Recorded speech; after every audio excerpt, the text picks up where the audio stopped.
समाधान। बोलिए देवादिदेव खयादिनाथ भगवान की जय जय जय। बोलिए प्रातः स्मरणीय संत शिरोमणि परम पूज्य 108 आचार्य गुरुवर विद्यासागर जी मुनि महाराज की जय जय जय। बोलिए गुणायतन प्रणीता संकट समाधान प्रवर्तक प्रखर वक्ता परम पूज्य 108 मुनि श्री प्रमाण सागर जी मुनि महाराज की जय जय जय। बोलिए परम पूज्य 108 मुनिवर श्री विराट सागर जी मुनि महाराज की जय जय जय। उपस्थित धर्म श्रद्धालु सज्जनों, माताओं एवं बहनों, मध्य प्रदेश के बड़वानी जिला अंतर्गत स्थित 52 गजा चोलगिरी स्थित क्षेत्र के पावन परिसर में आयोजित आज के इस संघ समाधान कार्यक्रम में यहाँ उपस्थित स्थानीय श्रद्धालुजन तथा देश विदेश के विभिन्न स्थानों से पधारे उपस्थित श्रद्धालुजन तथा उन सभी श्रद्धालुजनों का जो आज यहाँ आयोजित संघ का समाधान के कार्यक्रम का सीधा प्रसारण घर बैठे पारस चैनल, जिनवाणी चैनल एवं प्रमाणिक ऐप के माध्यम से देख रहे हैं, सुन रहे हैं, आनंद ले रहे हैं, उन सबों का मैं 52 गजा चोलगिरी स्थित क्षेत्र ट्रस्ट कमेटी एवं धन प्रभावना समिति की ओर से हार्दिक हार्दिक अभिनंदन करता हूं। बंधुओं, मैं आपको लिए चलूं संघ का समाधान की ओर। इसके पूर्व सहस्रकूट जिनालय में प्रतिमा स्थापित करने वाले कुछ महानुभावों की स्मृति मेरे पास आई है। मैं उनके नाम का जरूर उल्लेख करना चाहूँगा और आपसे अपेक्षा रखूँगा कि आप तालियों के साथ उनकी अनुमोदना कीजिएगा। श्री विकास जैन, श्रीमती राशि जैन मेरठ, श्री अभिनंदन जी जैन, श्रीमती बसंती जैन भोपाल, श्री विजय कुमार अजमेरा गया बिहार, शिखर जी उत्तम भैया जी, श्री स्वप्निल जैन भोपाल, श्री अशोक कुमार जैन बैंक वाले, श्रीमती रीता जैन दिल्ली, श्री भोपाल सिंह जैन, प्रदीप जैन, अंजू जैन साहिबाबाद, श्री मुकेश कुमार जैन, श्रीमती चेतना देवी कंठालिया उदयपुर, श्रीमती बिमला जैन मदर पुत्री आशीष जैन भोपाल और डॉक्टर रविंद्र जैन, डॉक्टर पमिला जैन, सौरभ जैन पुत्र स्वर्गीय श्रीमल जी जैन पंत परिवार भोपाल गुणायतन ट्रस्टी, इन सबों ने और यहाँ उपस्थित हैं। और एक नाम अभी अभी आया है श्री अनिल जैन, सीमा जैन, श्रीमती दीपाली जैन, निश्चल जैन, श्री मनिन जैन, प्रियंका जैन, मिवान जैन, मोरवाड़ी पिंपरी पुणे महाराष्ट्र, इन सबों ने 1,21,000 रुपया की राशि दे करके सहस्रकूट जिनालय में एक प्रतिमा स्थापित करने का मनोभाव व्यक्त किया है। जोरदार करते ध्वनि से उनका अभिनंदन कीजिए। और बंधु, मैं आपको लिए चलूं संघ का समाधान की ओर। इसके पूर्व हम लोग सभी पूज्य गुरुदेव का मंगल आशीर्वाद ग्रहण करके आगे बढ़ेंगे। हाथ जोड़िए और बोलिए मेरे साथ, नमोस्तु गुरुदेव, नमोस्तु गुरुदेव, नमोस्तु गुरुदेव। इसके पूर्व कि मैं जिज्ञासुओं को आमंत्रित करूं, अत्यंत प्रसन्नता है कि आज हमारे बीच न्यूयॉर्क से गुणायतन के शिरोमणि संरक्षक श्रीमती आशा जी पांड्या, उनके पुत्र श्री संजय पांड्या जी यहाँ पधारे हुए हैं। मैं 52 गजा चीफ कमेटी से उन्हें बहुत बहुत हार्दिक करता हूँ और उन्हें आमंत्रित कर रहा हूँ कि कृपया पधारें और गुरुवर के चरणों में श्रीफल भेंट करके आशीर्वाद ग्रहण करें। और क्षेत्र ट्रस्ट कमेटी के अध्यक्ष श्री पवन जी दोषी एवं श्रीमती मंजू जी दोषी से अनुरोध करता हूँ कि आप उनका क्षेत्र कमेटी की ओर से और संयोजक युगल जी पाटनी, आप हमारी श्रीमती आशा जी और संजय जी का जो न्यूयॉर्क से आए हैं जोरदार स्वागत कीजिए बंधु। और आप इस स्वागत कार्यक्रम में अपनी तालियों का आवेदन दे करके गुरु चरणों के अनन्य भक्त हैं शिरोमणि संरक्षक गुणायतन श्रीमती आशा जी पांड्या और श्री संजय जी पांड्या गुरुदेव से श्रीफल चढ़ा कर आशीर्वाद ग्रहण कर रहे हैं। सम्मान के क्रम में अपने तालियों का आवेदन दीजिए।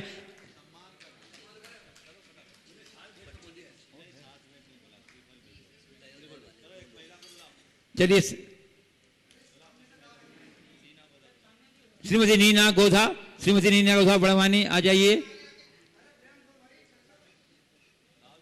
सम्मान के क्रम में अपनी सहभागिता देने के लिए बंधुओं श्रीमती चंद्रकला जी पाटनी रांची, वो भी आ जाएं।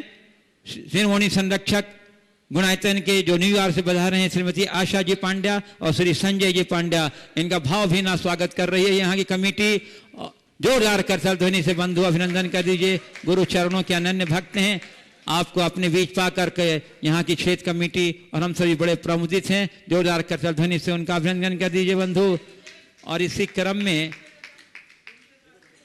मूर्ति स्थापना के लिए एक नाम और आया है हमारे पास। ओ दयोदय के लिए नहीं।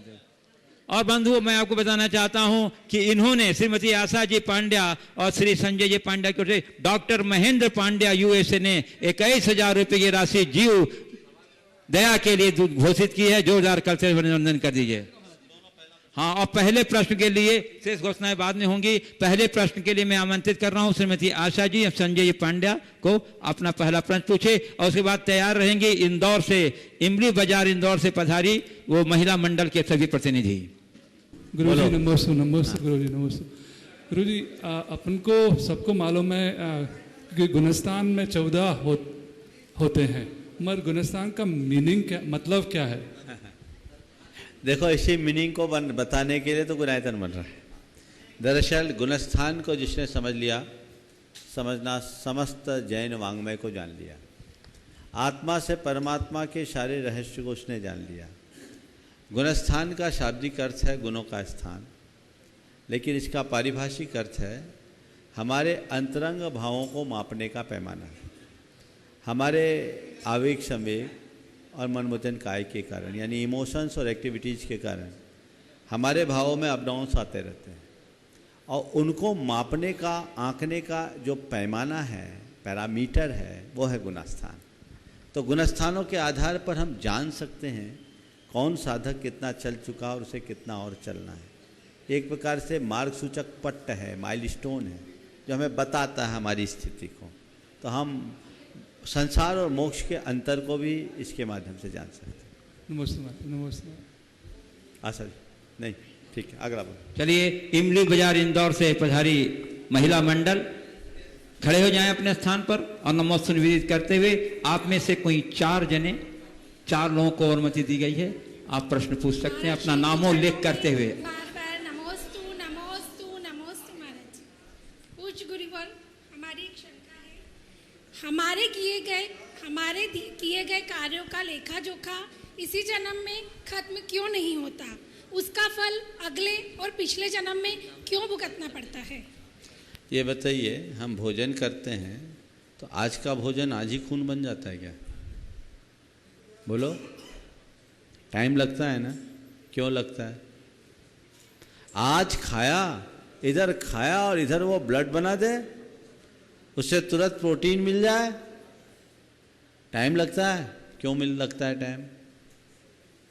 टाइम क्यों लगता है बोलिए? ये प्रक्रिया है, ये प्रोसेस है। इसी तरह कर्म की भी ये प्रोसेस है। आज का कर्म आज नहीं पकता, उसे पकने में टाइम लगता है। नेक्स्ट, अपना नाम उल्लेख कर दीजिएगा। कौन? मैं दीपाली सेठी, इमली बाजार महिला मंडल। हाँ। मैं प्रेरणा जैन, इमली बाजार महिला मंडल से। नमोस्तु गुरुदेव। हमारी ऐसी आशा थी कि आप इंदौर में आपका चातुर्मास करें, पर शायद हमारे पुण्य में कुछ कमी रह गई, इसलिए आप यहाँ 52 गजा में विराजमान हैं। परंतु हम ये चाहते हैं कि आपका शीतकालीन जो श्रीवीर होता है वो आप इंदौर में आकर ले और हमारे पुण्य को प्रबल करें। सवाल करो। बदलते हुए समय एवं परिवेश के साथ हम किस प्रकार अपनी मनस्थिति में परिवर्तन ला सकते हैं ताकि हम विचलित न होवे? देखिए, सबसे पहले तो आपसे कहता हूँ, आशा थी नहीं, आशा बनाए रखो। आशा को मिटाना नहीं चाहिए, और आशा को बनाए रखोगे तो आशा से आसमान टिका है। भावना भाव। इंदौर महाराज नहीं जा पाए, कोई बात नहीं। इस बार इंदौर वालों के दोनों हाथ में लड्डू है, कभी नेमावर तो कभी 52 गजा। जब चाहे मौका ले ले, ज़्यादा दूर नहीं, और पूर्ण आनंद आप सब ले सकते हैं। रहा सवाल बदलते हुए परिस्थिति में, बाहरी वातावरण में अपने मन को स्थिर बनाए रखने के लिए क्या करें? व्यक्ति अपने जीवन के दायरे को तय करे, अपने लक्ष्य और प्राथमिकताओं को सुनिश्चित करे, अपनी एक सीमा निर्धारित कर ले, और उसी को अपनी प्रायोरिटी में रखे तो चाहे जैसा परिवेश हो, चाहे जैसी परिस्थितियां हों, हम कभी विचलित नहीं होंगे, लक्ष्य से भटकेंगे। नेक्स्ट अपना नाम उल्लेख करते हुए नेक्स्ट। नमोस्तु महाराज, मैं मीनल लोहाड़िया इंदौर तिलकपत से।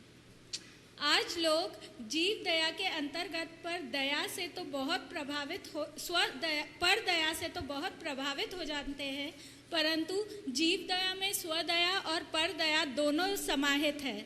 स्वदया से लोग इतना प्रभावित क्यों नहीं होते और स्वदया के बिना पर दया सम्यक रूप से कैसे पल सकती है? देखिए, बात सही है। पर दया, पर के प्रति दया एक अच्छा गुण है, व्यवहार में बहुत बड़ा धर्म है और इसका हमें अनुपालन करना चाहिए। सम्यक दर्शन के लक्षणों में पर पीड़ा को देखकर चित्त के कांपने का नाम अनुकंपा गुण कहा, अनुकंपनम अनुकंपा। इसलिए पर दया को कोई साधारण बात नहीं करना। और पर दया में भी स्वदया है। पर दया वही करता है जो उसके हृदय में स्व के हित की भावना होती है। स्व के हित की भावना के बिना किया गया कोई भी कार्य सार्थक नहीं होता। तो हम पर के ऊपर भी जो दया दें वो पर कृपा कराने के लिए नहीं, स्व के उद्धार के लिए। अनुग्रहार्थम सच्चाति सर्गोदानम, स्व पर के उपकार के लिए दिया गया जो अनुग्रह है उसका नाम दान है। तो हम जब भी दया करें किसी पर तो ये न सोचे कि हम उस पर दया कर रहे हैं, हम ये सोचे कि ऐसा करके हम अपने आप को कृतार्थ कर रहे हैं और वो मैं अपनी आत्मा पर दया कर रहा हूँ, अपने आप को दुर्गति से बचा रहा हूँ। और रहा सवाल स्वदया का, तो स्वदया की तरफ ध्यान कम है। स्वदया की बात छोड़ो, स्व पर ही ध्यान कहाँ है? जब स्व पर ध्यान हो तो स्वदया पर ध्यान हो। तो चाहिए हम स्वयं को पहचाने, स्व का ध्यान रखें ताकि स्वदया को आत्मसात कर सके। इसके बाद तैयार रहेंगी ज्योति काला एवं नूतन जैन, जिनके नेतृत्व में यह प्रतिनिधि मंडल आया है। नूतन जैन एवं ज्योति काला। गुरुदेव के चरणों में त्रैबार नमोस्तु नमोस्तु नमोस्तु। बोलो। गुरुदेव, आपने अपने प्रवचन में एक बार कहा था भाव विशुद्धि पूर्वक किए जाने वाली क्रिया ही सार्थक होती है। मैं यह जानना चाहती हूँ कि भाव विशुद्धि है क्या और इसकी क्या कसौटी है, तथा भाव विशुद्धि रहित क्रिया करने से पाप ही लगता है या पुण्य भी होता है? बहुत अच्छा सवाल है। भाव विशुद्धि है क्या और उसकी कसौटी क्या है? देखिए, भाव विशुद्धि किसको बोलते हैं? अंतस्करण की प्रसन्नता का नाम भाव विशुद्धि। समझ गए? भाव विशुद्धि जब हम किसी शुभ निमित्त या आश्रय को लेकर अंदर ही अंदर प्रमुदित होते हैं, एक आत्मतोष का अनुभव करते हैं, तो भाव विशुद्धि की परिणति होती है। मनुष्य के हृदय में प्रसन्नता तो कई निमित्तों से होती है। मौज मस्ती करने वाले भी कुछ पल के लिए प्रसन्न होते हैं, वो विशुद्धि नहीं है, वो एक प्रकार की मस्ती है। पर भाव विशुद्धि अंतरंग का उल्लास है जिसमें इंद्रिय विषयों की कोई आलंबन की बात नहीं है। हमारे किसी इष्ट उपास्य आराध्य का आश्रय और आलंबन है।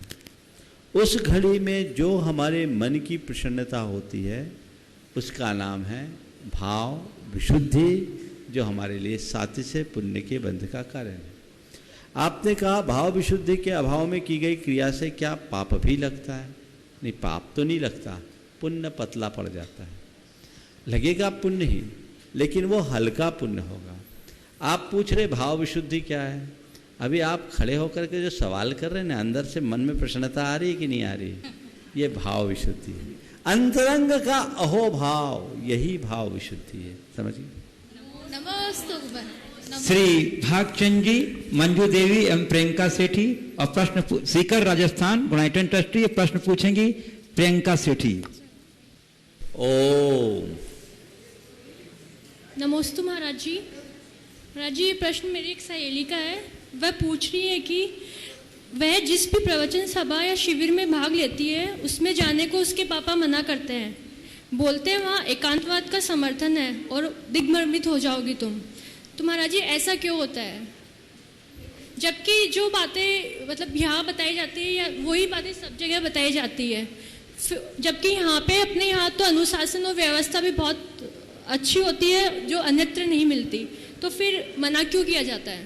देखिए, अच्छे कार्य के लिए कभी मना नहीं करना चाहिए, लेकिन कभी कभी ऐसा देखने में आता है कि बतासे में जहर दे दिया जाता है, अब वो हमारे लिए जानलेवा साबित हो जाता है। तो यदि बतासे में जहर वाली बात होगी तो वो हमारे लिए किस अर्थ की होगी? तो हम कोई भी कार्य करें तो ये देख कर करें, समझ कर करें। अच्छी बातें होना अच्छी बात है, लेकिन उससे भी ज़्यादा जरूरी बातें करने वाला अच्छा हो। जिस व्यक्ति की धारणा गलत है, मान्यता गलत है, उसके द्वारा कही गई अच्छी बातों को सुनकर के भी कई बार बुरी धारणा बन जाती है। ऐसे लोगों के लिए पंडित टोडरमल जी के द्वारा उद्धृत इन 2 कारिकाओं पर ध्यान देना चाहिए। उन्होंने बड़े खुले शब्दों में कहा है, बहुगुण विद्या निलियो असुत्त भासी तहा विमोतब्बो जह वर मन जुत्तो विहो विषहरो विघरो लोए। कि खूब गुण और विद्या का निलय यानी भंडार भी हो, असुत्त भाषी आगम के विरुद्ध यदि बोलता है, किसी एकांतिक मान्यता का पोषण करता है, बहुगुण विद्या निलियो, खूब गुण हो, खूब विद्या हो, खूब विद्वान हो, लेकिन असुत्त भाषी आगम विरुद्ध बोलता है, एकांतवाद का समर्थन करता है, 100 बात में एक बात भी गलत बोलता है, तहा भी मोतब्बो, उसे छोड़ देना। उदाहरण बहुत जोरदार दिया, जह वर मणि जुत्तो भी हो, सांप चाहे कितने भी कीमती मणि से संयुक्त हो, मणि के लालच में सांप के पास जाओगे तो विषहरो विघरो लोए। मणि के लालच में सांप के पास जाओगे तो मणि तो रही एक तरफ, प्राण और गंवाना पड़ेगा, कब डस खाए पता नहीं। समझ गए? तो ये जितनी भी बातें हैं वे इसी टाइप की हैं और इनको इसी अनुरूप देख करके चलना चाहिए। इसलिए अपनी सहेली से कहो कि तुम्हारे पापा जो कहते बिल्कुल सही कहते हैं, वक्ता की प्रामाणिकता से वचनों में प्रामाणिकता आती है। इसलिए कुछ भी सुन ले हम तो मतलब का सुनेंगे, पहले तुम्हारे समझ में तो आए कि मतलब क्या है और वे मतलब क्या है। सुनते सुनते गलत धारणा बनती है तो गलत सुनने की अपेक्षा न सुनना ज़्यादा हितकर है। हम गलत धारणा बनाए, इससे अच्छा है कि अज्ञानी बने रहे। श्रीमती अगले प्रश्न के लिए श्रीमती प्रियंका जैन, राजबाड़ा इंदौर, और उसके बाद तैयार रहेंगी कुमारी नेहा जैन, पंत, भोपाल।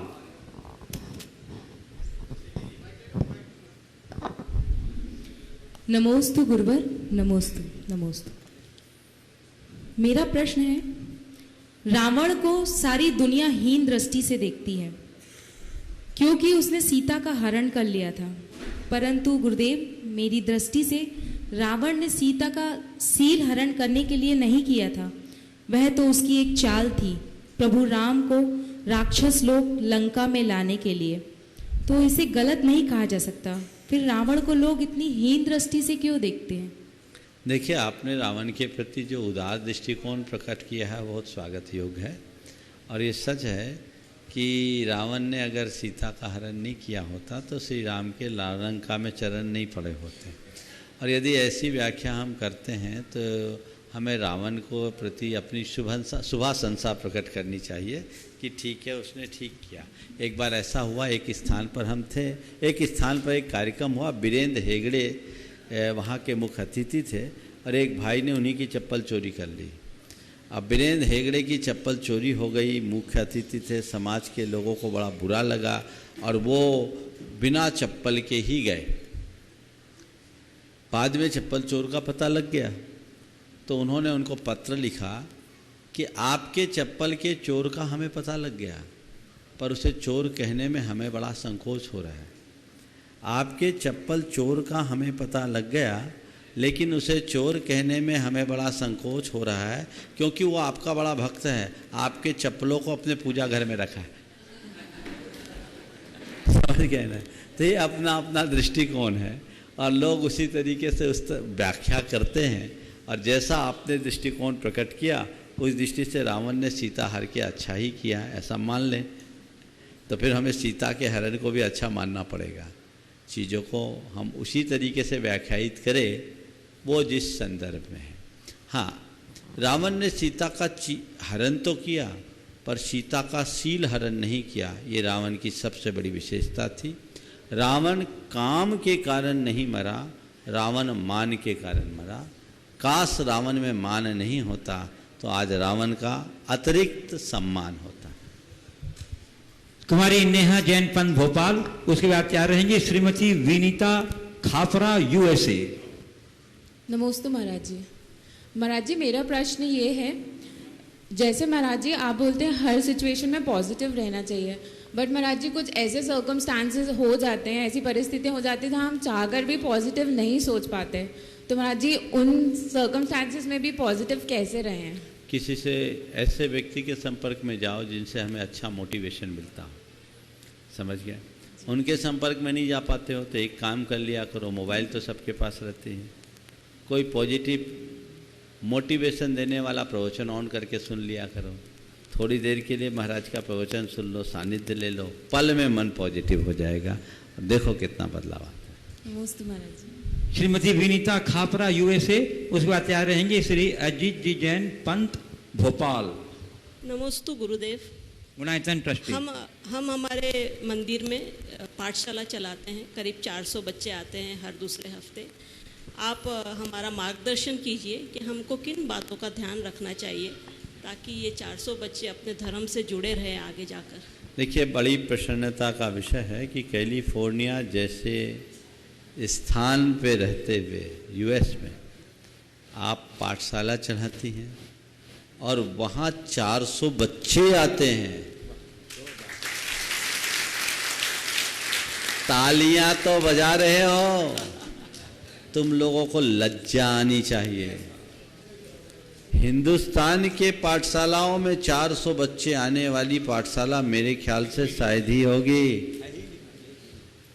आप सोचिए, वे 7 समुंदर पार रहकर भी अपनी संस्कृति के प्रवाह को आगे बढ़ाने के लिए कटिबद्ध हैं, और आप लोग इतने मॉडर्न बनते जा रहे हैं कि संस्कृति और परंपरा जाए भाड़ में, हमें तो एडवांस रहना है। ये तो पहला लेसन तो मैं आप सबको दूंगा कि इनसे कुछ प्रेरणा लीजिए और पाठशालाओं के प्रति उत्साहित होइए, पाठशालाओं के संचालन के लिए सत्प्रयत्न कीजिए। दूसरी बात आपने पूछा है उन बच्चों को हम किस तरह संस्कारित करें।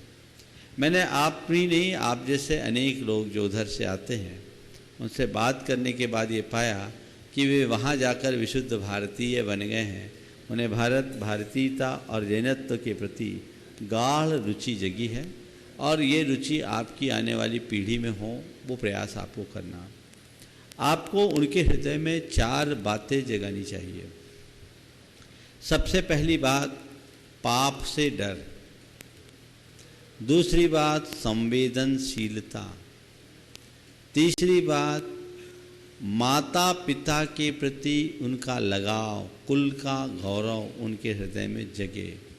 और चौथी बात, कुलाचार के पालन। हमारे जो धार्मिक कर्तव्य है उनके प्रति हमारे रिचुअल्स हैं, उनको हम इतने मनोवैज्ञानिक तरीके से उन्हें समझाएं कि वे उससे बंध जाएं, बड़े होकर कभी भटके नहीं। तो ये बहुत अच्छा होगा। आपके यहाँ बहुत अच्छा प्रामाणिक समूह के द्वारा भी इस दिशा में काम बहुत अच्छा चल रहा है। आपकी कैलिफोर्निया से ही चालू है, पूरा ग्रुप काम करता है। बहुत सारी कथा कहानियाँ ग्राफिक्स के माध्यम से डिजाइन करके बच्चों को पढ़ाए जा रहे हैं। ये बहुत अनुकरणीय पहल है। प्रामाणिक समूह उसमें पूरी तरह से जुटा हुआ है, तो आप इसे आगे बढ़ाएं। मेरा बहुत आशीर्वाद है। श्री अजीत जैन पंत भोपाल, गुणायतन ट्रस्टी। उसके बाद तैयार रहेंगी श्रीमती मधु पायल रटोड़िया, उदयपुर। महाराज श्री के चरणों में पंत परिवार एवं भोपाल जैन समाज की ओर से नमस्ते। महाराज जी, हम लोग ये जाप देते हैं ओम नीम अरम बड़े बाबा नमः, तो ये कहाँ तक उचित है? क्योंकि मुख्य नाम तो अपन भूल जाते हैं, बड़े बाबा के नाम से जाप देते हैं या छोटे बाबा के नाम से जाप देते हैं। देखिए, मुख्य नाम तो अपन उच्चारण करते नहीं हैं। काय के उच्चारण नहीं करते हैं मुख्य नाम का? देखो ऐसा है, मंत्र का अपना कोई अर्थ नहीं होता और मंत्र का अपना कोई हिसाब नहीं होता है। जिस अक्षर और शब्द पर हमारी आस्था जुड़ जाती वही मंत्र है। अगर हमने बड़े बाबा को बड़े बाबा नाम दे दिया तो वही बड़े बाबा है, अब आदिनाथ बोलने की ज़रूरत नहीं। और हम जिस शब्द से उन्हें पुकारते हैं वही मंत्र है और उसमें प्रचंड शक्ति है।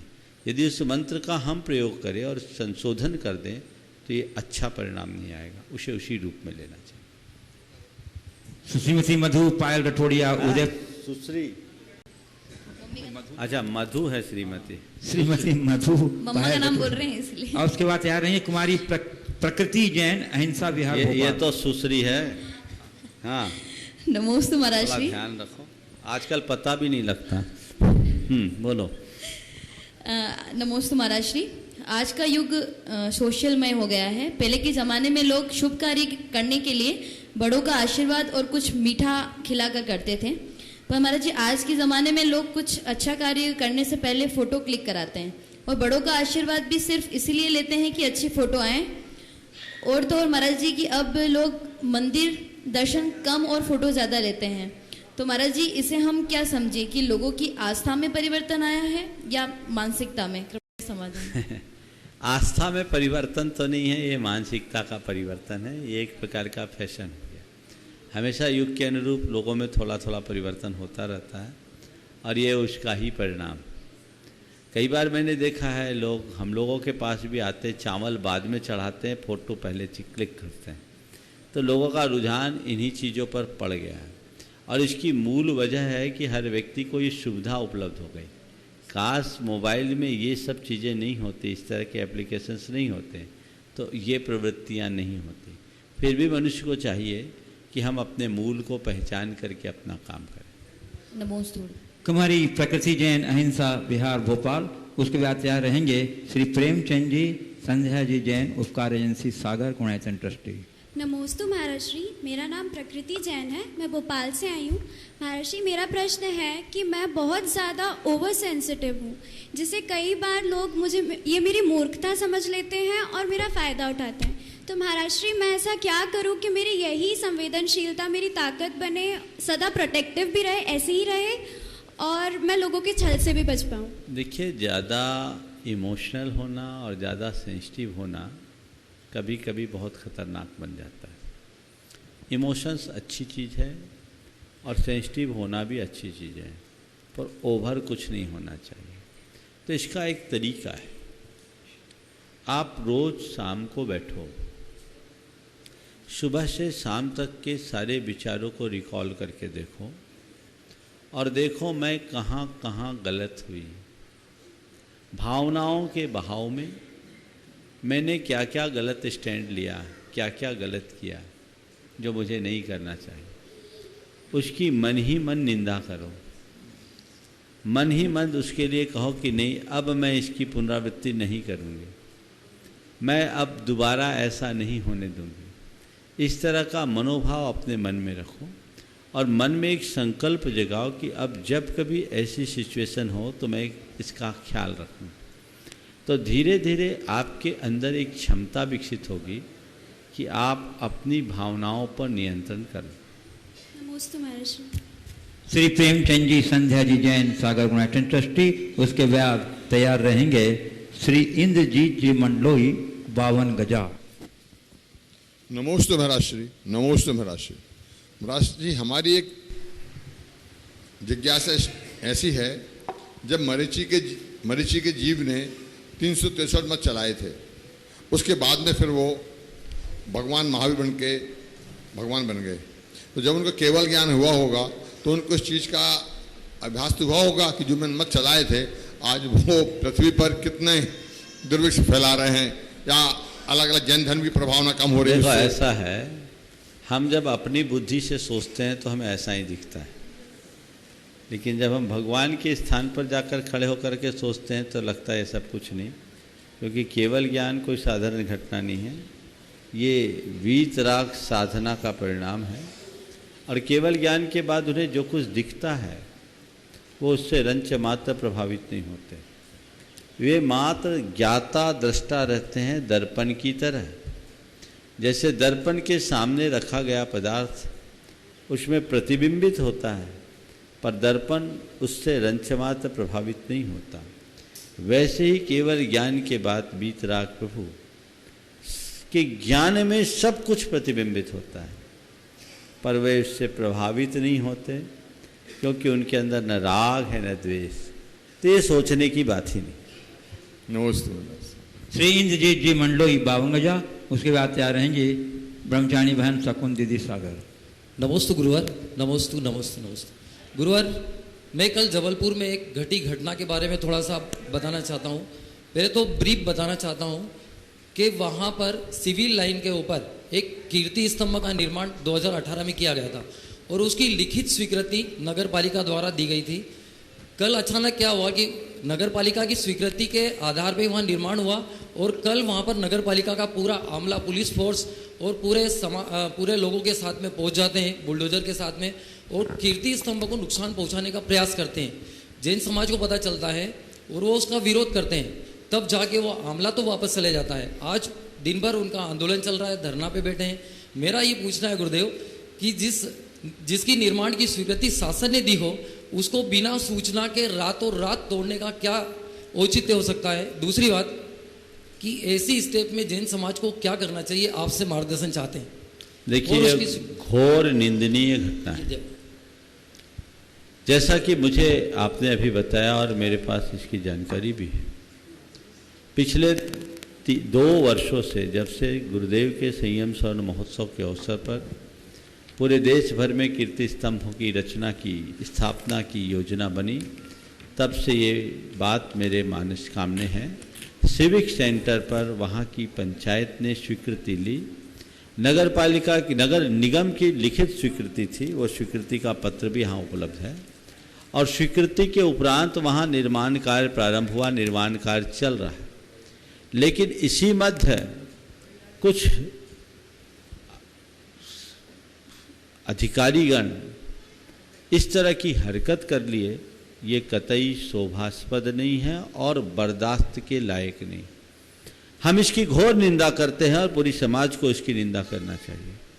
आचार्य विद्यासागर जैसे महान आत्मा का इतना महान व्यक्तित्व, जिसके लिए देश में अनेक स्थानों पर कीर्ति स्तंभ बनाए गए और भोपाल जैसे शहर में तो खुद सरकार ने अपने व्यय पर कीर्ति स्तंभ की रचना की, वहाँ के कमला पार्क में, वहाँ की बड़ी पौष इलाके में। और वहीं आज अगर सरकारी अमला इस तरह का कृत्य करता है तो इसकी सर्वत्र निंदा होनी चाहिए और समाज को इसे कतई बर्दाश्त नहीं करना चाहिए।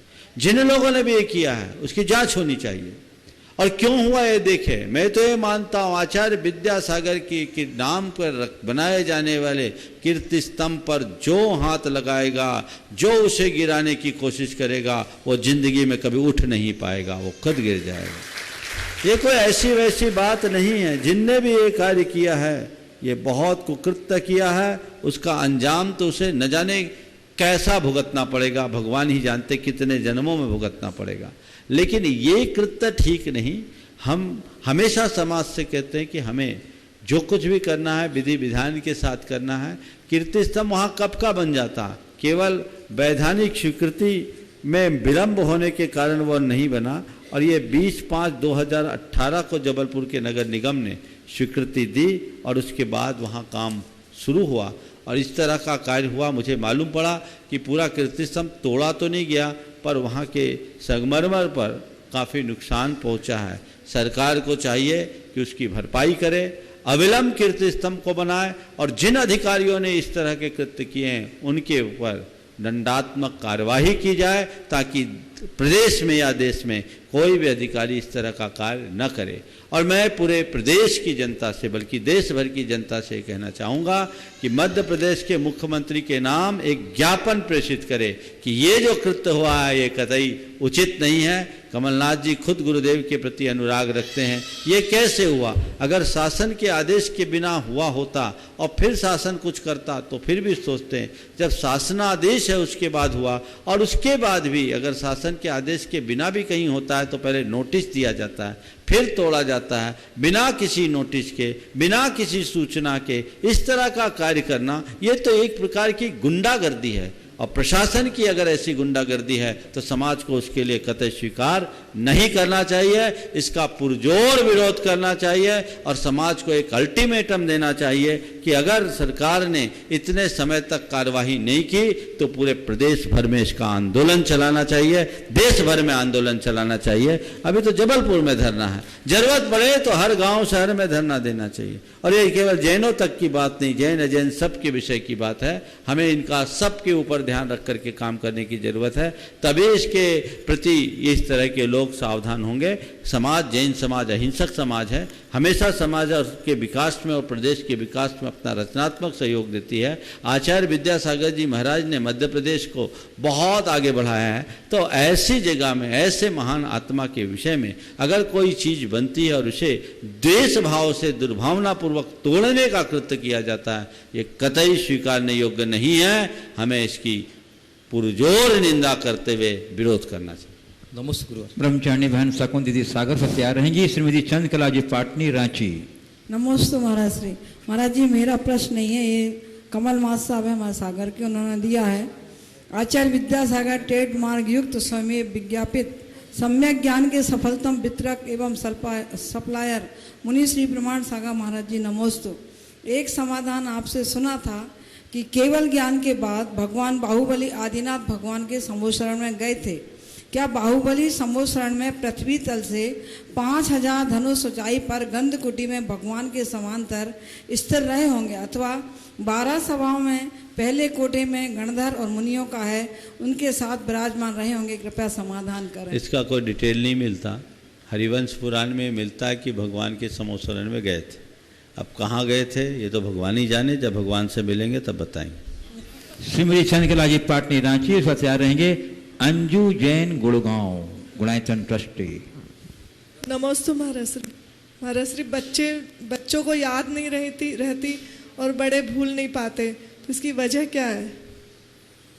बच्चों को याद नहीं रहती और बड़े भूल नहीं पाते, इसकी वजह क्या है? देखिए, बच्चों को याद नहीं रहती क्योंकि ये अभी प्रारंभिक प्रक्रिया है और उस प्रक्रिया को वो धीरे धीरे पूरी करेंगे। कैसेट अभी खाली है, जैसे जैसे उनकी मस्तिष्क डेवलप होगा तो उनको याद आना शुरू होगा। और बड़े भूल नहीं पाते क्योंकि उनकी स्लेट पूरी गुद गई होती है, वो इस तरह से अंकित हो चुके होते हैं कि उसे पूरा कर पाना बड़ा मुश्किल होता है। इसलिए बड़े भूल नहीं पाते, बच्चे याद नहीं रहती। इसे दूसरे अर्थ में हम ऐसा भी कह सकते हैं कि बच्चों में अभी बहुत सारी संभावनाएं होती है और बड़ों की संभावनाएं समाप्त हो गई होती हैं। श्रीमती अंजू जैन गुड़गांव, उसके बाद तैयार रहेंगे प्रोफेसर यश सेठी बड़वानी। नमोस्तु गुरुदेव, नमोस्तु नमोस्तु। गुरुदेव, जब आज के व्यस्तम युग में कुछ दिनों के लिए तीर्थ यात्रा या गुरु के शरण में जाते हैं तो जीवन स्वर्णिम लगता है। तो जीवन में ऐसा क्या करना चाहिए कि जब जिम्मेदारियों से फ्री होने के बाद में हमारे पास समय हो तब भी ऐसा ही लगे? बस इस लगन को बढ़ा लेना चाहिए और जब मौका आए तो उसका पूरा फायदा उठाना चाहिए। मनुष्य को वही आलम्बन लेना चाहिए जहाँ सुकून और शांति मिले, अच्छी प्रेरणा मिले। नमस्ते। प्रोफेसर एस सेठी बड़वानी तैयारेंगे। श्री अखिलेश सदभैया टीकमगढ़ गुरायतन ट्रस्टी। नमोस्तु महाराज श्री। नमोस्तु नमोस्तु नमोस्तु महाराज श्री। तन को सो बंदिश है, तन को सो बंदिश है, मन को लगे न रोग। तन की 2 गज कोठरी, मन के 3 लोग। गुरुदेव, तन से जुड़ी हुई बंदिश है, तन से जुड़ी हुई बंदिश है और मन में मुड़ी हुई रंजिश है।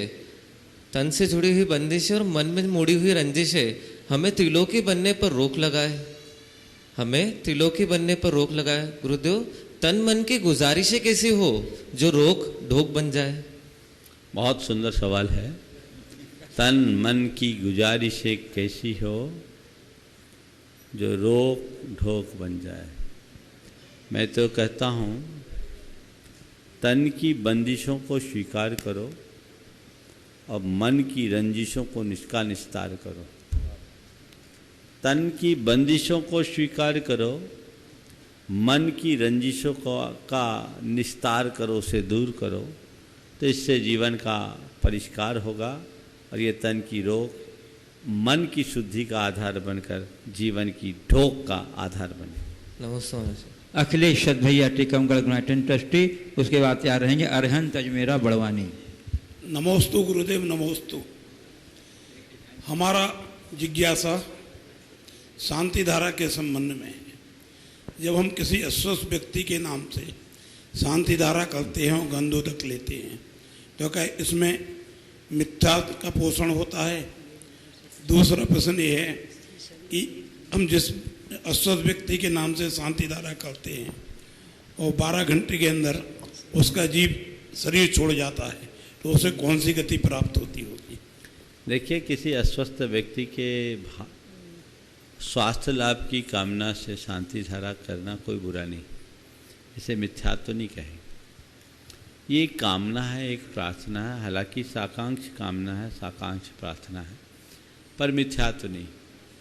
जैसे कोई व्यक्ति गंभीर रूप से बीमार होता है, हम नमोकार मंत्र बोलते हैं ताकि उसको राहत मिले, ऐसे ही शांति धारा अधिक है।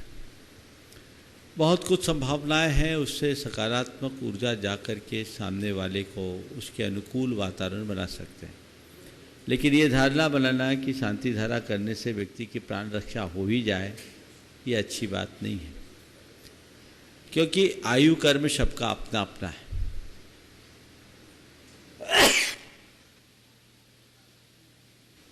शांति धारा और अन्य धार्मिक निमित्त तो केवल बाहरी निमित्त है, सब कुछ डिपेंड करता है अंतरंग के परिणामों पर, इसलिए उसे उसी तरह से देखना चाहिए।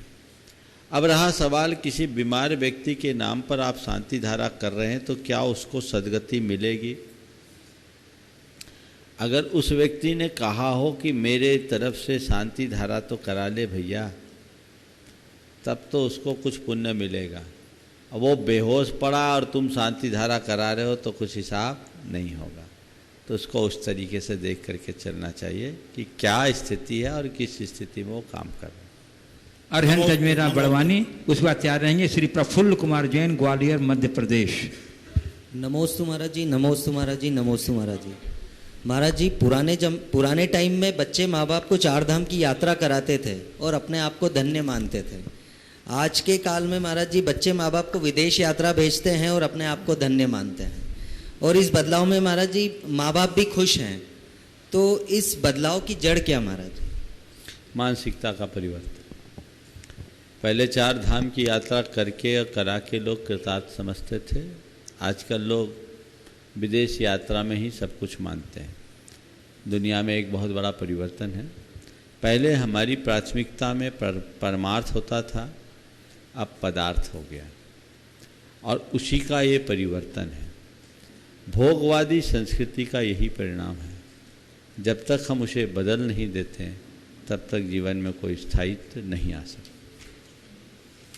श्री प्रफुल्ल कुमार जी जैन, और उसके बाद तैयार रहेंगी श्रीमती बिंदु काला बड़वानी। श्री गुरुदेव के चरणों में ग्वालियर से साधन भाई मेरे परिवार की ओर से त्रेवर नमस्ते।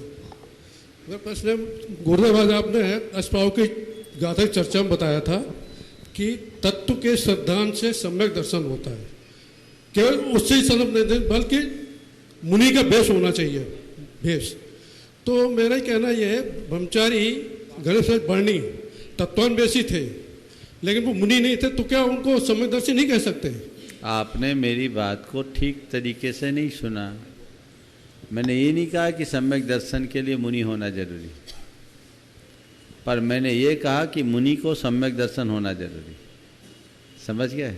सम्यक दर्शन के लिए मुनि होना जरूरी नहीं है, अवरति भी सम्यक दृष्टि हो सकते हैं, पर मुनि का मुनिपना तभी संभव शोभास्पद होगा और सार्थक होगा जब उसके पास सम्यक दर्शन।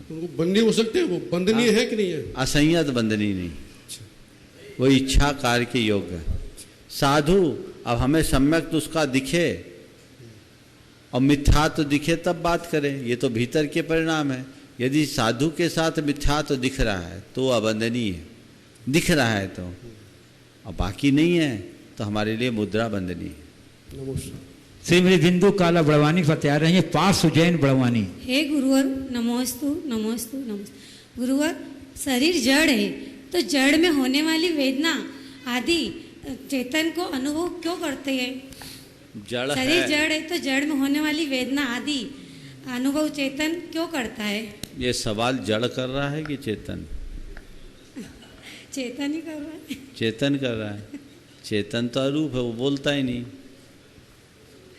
जड़ में बैठा चेतन कर रहा है, और जड़ चेतन का संसारी दशा में बड़ा गठबंधन है। चेतन जड़ को प्रेरित करता है और जड़ चेतन को उसका लाभ देता है। तो संसार दशा में हम जो कुछ भी अनुभव करते हैं शरीर के माध्यम से करते हैं, माध्यम शरीर रहता है, अनुभव चेतन करता है। नमस्ते। पार्थ सुजैन बड़वानी, उसके बाद तैयार रहेंगे श्रीमती डाली काला बड़वानी। नमोस्तु महाराज जी। महाराज जी, कुछ साथियों से भावना योग का प्रभाव सुना है मैंने, इसका लाभ हमें बावन गजा में कब मिलेगा? अवसर आएगा, प्रतीक्षा करो। नमोस्तु। श्रीमती डाली काला बड़वानी, उसके गुरुदेव, उस बाद तैयार रहेंगे श्री नंदन जैन अमर पाटर। जैसे फल व फूल किसी की प्रेरणा के बिना ही समय आने पर वृक्षों पे लग जाते हैं, तो इसी प्रकार हमारे अच्छे या बुरे कर्म भी किसी समय का इंतजार करते हैं, स्वतः ही फल?